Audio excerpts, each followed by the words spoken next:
নাশকতার আগুনে পুড়ল একটি দোকান। ঘটনা কৈলাসহর ডাকবাংলা সংলগ্ন এলাকায়।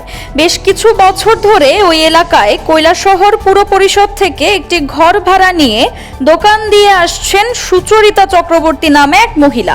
অভিযোগ, বুধবার গভীর রাতে দুষ্কৃতী দোকানের তালা ভেঙে ভেতরে প্রবেশ করে আগুন ধরিয়ে দেয়। স্থানীয়রা আগুন দেখে খবর পাঠায় কৈলাসহর অগ্নি নির্বাপক দপ্তরে। ঘটনাস্থলে অগ্নি নির্বাপক দপ্তরের কর্মীরা এসে আগুন নিয়ন্ত্রণে আনে, কিন্তু অগ্নি নির্বাপক দপ্তরের কর্মীরা আসার পূর্বেই সুচরিতা চক্রবর্তীর দোকানে থাকা বিভিন্ন সামগ্রী পুড়ে ছাই হয়ে যায়। পাশাপাশি দোকান ঘরটিও পুড়ে যায়। ক্ষয়ক্ষতির পরিমাণ প্রায় 3 থেকে 3.5 লাখ টাকা হবে বলে জানান তিনি। পাশাপাশি দোকানের মালিক সংবাদ মাধ্যমকে জানান, যারা ওনার দোকানে অগ্নি সংযোগ করেছে তাদেরকে তিনি শনাক্ত করতে পেরেছেন। তাদের বিরুদ্ধে অচিরেই কৈলাসহর থানায় একটি লিখিত অভিযোগ দায়ের করবেন। পাশাপাশি কৈলাসহরের মহকুমা শাসক প্রদীপ সরকারের কাছেও তিনি উক্ত বিষয় নিয়ে একটি লিখিত অভিযোগ দায়ের করবেন বলে জানান। এদিকে ঘটনাস্থলে ছুটে যায় বিজেপির ঊনকোটি জেলার সাধারণ সম্পাদক অরুণ সাহা সহ অন্যান্য নেতৃত্বরা।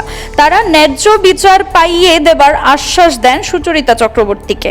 উক্ত ঘটনাকে কেন্দ্র করে তীব্র চাঞ্চল্য ছড়িয়ে পড়েছে গোটা এলাকায়।